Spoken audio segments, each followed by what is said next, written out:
welcome to this week's Pulse Maharashtra with me, Vinaya Deshpande Pandit. I'm the Maharashtra Chief of Bureau of The Hindu and your host for the show. And each week, we take you through some of the topmost stories that come from this western state. And this week, we are going to talk about the debacle that the diamond and jewellery industry faces.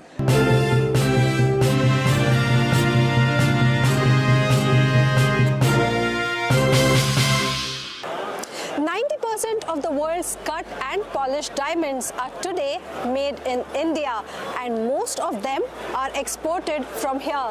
I am at Bharat Diamond Bourse in Mumbai, which is the hub of diamond export in India, and today we are going to explore how the US tariffs on diamond trade is going to have an impact on the industry, not just in India but also globally. 300 to 400 million dollar हम लोग US diamond में natural diamond export कर रहे हैं और हमारा अभी globally turnover 2.3 billion dollar है। उसमें से हम लोग 30% जो है वॉल्यूम वो यूएस को एक्सपोर्ट कर रहे हैं। तो इसमें हमारी कंपनी में यूएस का मेजर शेयर इंडिविजुअल कंपनी अगर कंट्री वाइज देखा जाए तो हमारा एक्सपोर्ट उसमें 30% यूएस को है। That lifeline is now fraying. Shipments lie ready, but buyers hesitate, unwilling to pay the steep new duties. Loose diamond अगर हम लोग अभी ये जो 50% टैरिफ में उधर भेजेंगे तो डायमंड इंडस्ट्री या ज्वेलरी इंडस्ट्री वो प्रॉफिट लेवल से काम नहीं कर रही है।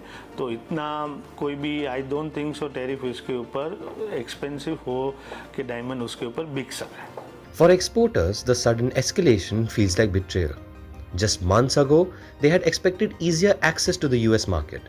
Instead, tariffs climbed from 10% in April to 25% in August, and within weeks to a staggering 50%. So there is a sudden impact of this whole thing. Why the sudden impact I can tell you, because most of us were thinking, okay, the talks are going on, things will ease out and it is a temporary pain which we are going through and it will subside and we will win. That suddenly has gone absolute 360-degree opposite to what the recent announcement of the 25 and then 25-50% tariff has happened. At Bharat Diamond Bourse, the country's largest exporters of cut and polished diamonds, there is anxiety about finding newer markets and fear that billions of dollars in trade could vanish, taking jobs with it.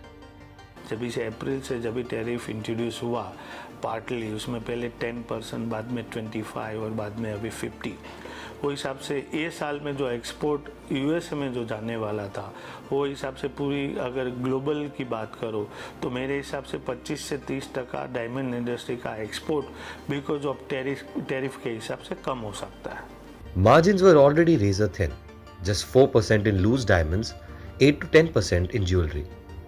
Small and medium exporters, who make up the backbone of this sector, now face an existential crisis. Let me tell you another thing about the US market. So our exporters are doing business with US market. In loose diamond, our average profit of margin is 4%. In jewellery, it may be 8 to 10%. So average total is not more than 6%. Where American retailers are making 60 to 100%. Huge margin. They are doing retail business with huge margin. So when I was speaking to IDMA's chairman there in US, they said it's not only that India is going to lose. 70,000 small and big outlets we have in US. Large number of workforce are associated with this retail chain. If I talk about Signet, only Signet had 2,800 outlets in US. Even for the jewellery industry based in Andheri's SEEPZ Special Economic Zone, the primary export market has been the US. Now, lakhs of skilled workers or karigars stare at a bleak future.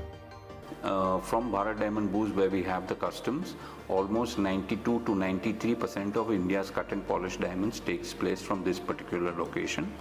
We have 4,000 offices with active 12 to 1,500 exporters which operate from here. US is retail jewelry market is anywhere between $70 billion. It imports jewelry from outside of about 12 to 14 billion annually, and it has its own manufacturing base of jewelry of about $4 to $5 billion. Now, we know that any studded jewelry in the US will require diamonds. So diamonds is actually a raw material for them. So if they don't get it from here, I don't know, the jewelry manufacturers over there will have to be paying more at the end of the day. Now, whether they pass that on to the consumer immediately or spread it over the stock that they have and keep adding new and pass it over the next couple of months, that's a call that each individual retailer will be taking. The fear is not just about exports, but about families and livelihoods. Workers' Union warn of heavy job losses by Diwali if demand doesn't return.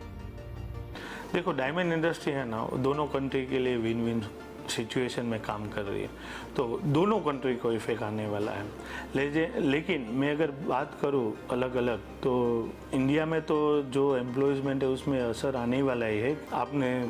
आपने भी सुना होगा 2008 का जो time आया था, Lehman Brothers वाला, जब भी फाइनेंशियली वर्ल्ड में क्राइसिस आ चुकी थी, तभी हमारे इंडस्ट्री के सामने चैलेंज थी। लेकिन एक डायमंड इंडस्ट्री के ऊपर मैं प्राउडली बोल सकता हूँ कि जो हमारा यूनिटी है, जो एक काम करने का जो एक्सपीरियंस है और एक हार्ड वर्किंग जो पैटर्न है, और उसमें कोई भी चैलेंजेस के सामने नई अपॉर्चुनिटी हम लोग देख लेते हैं। तो ये जो आप बोल रहे हो उसमें प्रॉब्लम तो है ही, लेकिन हम लोग, हमारी टीम वही हमारी एसेट है। आज हमारे जो कारीगर भाई है वही हमारी एसेट है। As exporters scramble to find new buyers in Europe, the Gulf and China, hope lingers that US importers too will feel the pinch and push back against the tariffs. देखो चैलेंजिंग तो है ही, लेकिन मैं personally ऐसा believe कर रहा हूँ कि लाइफ में चैलेंज आता है। चैलेंज लेने के लिए हमेशा डायमंड इंडस्ट्री अग्रसर रही है, और चैलेंज के सामने हमेशा एक अपॉर्चुनिटी भी लेके आता है कोई भी चीज़। तो आज यूएस में नो डाउट अगर जितना हो सके उतना फास्ट इसका रिजल्ट मिल जाए तो हमारे लिए और इंडस्ट्री के लिए, सबके लिए बेटर है। अगर समझ लो रिजल्ट कोई वजह से नहीं निकल पा रहा है, तो आज हम लोग अग्रेसिवली दूसरे मार्केट को भी टारगेट करते हुए, लेकिन जो भी दूसरी कंट्री है, जो इमर्जिंग कंट्री है, उधर ज़्यादा मार्केटिंग करके हम लोग 2-3 साल में ये वॉल्यूम वापस ला सकते हैं दूसरी कंट्री से। For now, industry leaders are pleading with New Delhi for relief measures, from easier bank credit to easing export rules.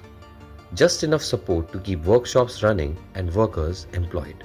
That is one part of the story. In the demand part, or how to sell their product part, that is one per se. But also there is a regulatory part of the whole game, where we are telling there should be a relief, should be announced by the government. In the regulatory part, we are not talking about any doles or grants and etc., but we are talking about easing out the regulation. That is what we are taking. However, the highest thing what we are talking in the regulatory easing is allowing the sales of goods or finished products from the SEEPZs. We have seen that recently. You have seen that a lot of FTAs have happened. So whether it is the SEPA, where UAE is one of the big hubs for sales of our products to the entire Middle East and maybe till Central Asian republics, and also Australian FTA has happened, EFTA FTA has happened. All these FTAs together, and the UK now recently we have done a bilateral meet also. In that case, why that they can give some subsidies for participation or marketing their products in this market. That is one of the things we are talking about. Diamonds may be forever, but for India's gem and jewelry trade, survival depends on what comes next.